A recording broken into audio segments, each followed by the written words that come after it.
السلام علیکم ورحمۃ اللہ وبرکاتہ۔ نحمدہ و نصلی علی رسولہ الکریم، اما بعد فاعوذ باللہ من الشیطان الرجیم، بسم اللہ الرحمن الرحیم۔ رب اشرح لی صدری ویسر لی امری واحلل عقدۃ من لسانی یفقہوا قولی، رب زدنا علما، اللہم فقہنا فی الدین، الہی آمین۔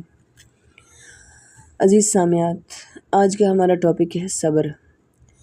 اللہ تعالیٰ کبھی غم اور محرومیاں دے کر اور کبھی خوشی اور کامیابی عطا کر کے آزماتا ہے۔ صابر وہ ہے جو غم کی حالت میں اللہ تعالیٰ کی رحمت سے مایوس نہ ہو اور مسرت و کامرانی کی صورت میں آپے سے باہر نہ ہو جائے۔ حصول صبر کے لیے مندرجہ ذیل حقائق پر غور و فکر کرتے رہنا چاہیے۔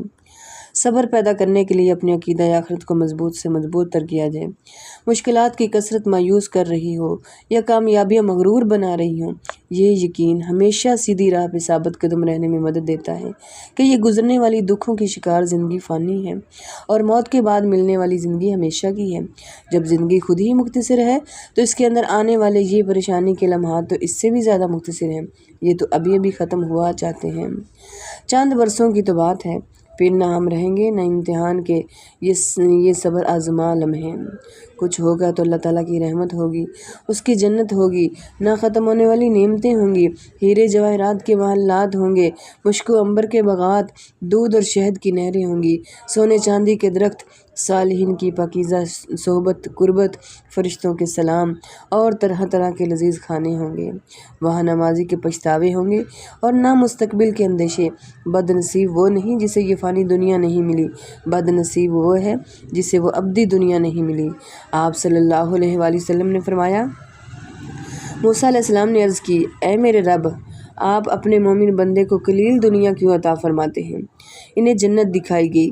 انہوں نے عرض کی، اے میرے رب، تیری عظمت اور جلال کی قسم، اگر ایک آدمی کے دونوں ہاتھ اور دونوں پاؤں کٹے ہوں اور اسے پیدائش کے دن سے لے کر ساری عمر چہرے کے بل گھسیٹا جائے لیکن اس کا انجام یہ گھر اور اس کی نعمتیں ہوں، تو اس آدمی کا حال یہ ہے کہ گویا اس نے کبھی بھی کوئی تکلیف نہیں دیکھی۔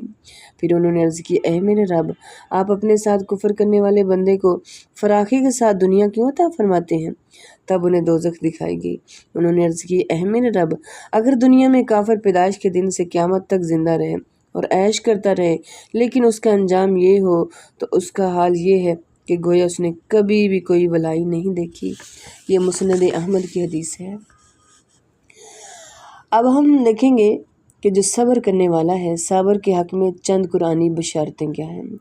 سورۃ آل عمران، سورۃ نمبر 3، آیت نمبر 146 کے اندر اللہ تعالیٰ فرماتے ہیں، اللہ تعالیٰ صبر کرنے والوں سے محبت کرتا ہے۔ سورۃ البقرہ، آیت نمبر 153 کے اندر اللہ فرماتے ہیں، بے شک اللہ صبر کرنے والوں کے ساتھ ہے۔ سورہ یوسف کی آیت نمبر 90 میں ساری سرگشت کا نچوڑ یہی بیان کیا گیا کہ یوسف علیہ السلام وہ تقوی اور صبر جس کے اندر احسان کی روح ہو، بندے پر دنیا اور آخرت دونوں میں اللہ کے فضل کا ضامن ہے، یعنی تقوی اور صبر۔ صبر ہی سے امامت اور پیشوائی نصیب ہوتی ہے۔ سورۃ زمر، آیت نمبر 10، اور صبر کرنے والوں کو تو ان کا صلہ آخرت میں بے حساب دیا جائے گا۔ صابرین کے لیے جنت کے ہر دروازے سے فرشتے ان پر داخل ہو کر سلام کہیں گے، سلامتی ہو تم پر، سلام بما صبرتم، سلامتی ہو تم پر اس صبر کے باعث جو تم نے دنیا میں کیا۔ یہ سورۃ الرعد، سورۃ نمبر 13، آیت نمبر 24 کے اندر اللہ تعالیٰ نے فرمایا ہے۔ اگر فانی درد پہ صبر کر لیا جائے تو دیکھیں اس کے معاوضے میں کن چیزوں کا اور کون وعدہ کر رہا ہے۔ آپ صلی اللہ علیہ وآلہ وسلم نے فرمایا، بخاری کی حدیث ہے، صبر تو وہی ہے جو صدمے کی ابتدا میں ہو، کیونکہ انجام کار تو بڑے سے بڑے بے صبر کو بھی صبر کرنا ہی پڑتا ہے۔ صبر کرنے کا مطلب یہ نہیں کہ انسان مصیبت سے نکلنے کی کوشش نہ کرے۔ بیمار کو علاج، مفلس کو حصول رزق کے جائز ذرائع ضرور استعمال کرنے چاہیے۔ صبر کا تقاضا یہ ہے کہ یہ ساری جد و جہد سکون، حوصلے اور وقار سے کی جائے، نہ کہ شکوہ شکایت کرتے ہوئے۔ مخلوق سے شکوہ کرنے کے معنی میں بھی کیا ہے؟ مخلوق سے شکوہ کرنے کے معنی بھی کیا ہے؟ یہی نہ کہ ایک رحیم و کریم ذات کا ایک غیر رحیم ذات سے شکوہ کیا جا رہا ہے۔ آپ صلی اللہ علیہ وآلہ وسلم نے فرمایا، تم میں سے کوئی شخص کسی تکلیف کے باعث موت کی تمنا نہ کرے اور اسے چاہیے کہ یوں کہے کہ اے اللہ مجھے زندہ رکھ جب تک میری زندگی میرے لیے موت سے بہتر ہے، اور مجھے موت دینا جب کہ موت میرے لیے زندگی سے بہتر ہو۔ یہ ترمذی کی حدیث ہے۔ صبر کی بے پناہ فضیلتوں کے باوجود انسان کو چاہیے کہ وہ اللہ تعالیٰ سے عافیت مانگتا رہے اور کبھی بھی اس بات کی تمنا نہ کرے کہ وہ صائب آئیں اور ان کے مقابلے میں صبر کر کے اپنے درجے بڑھائے۔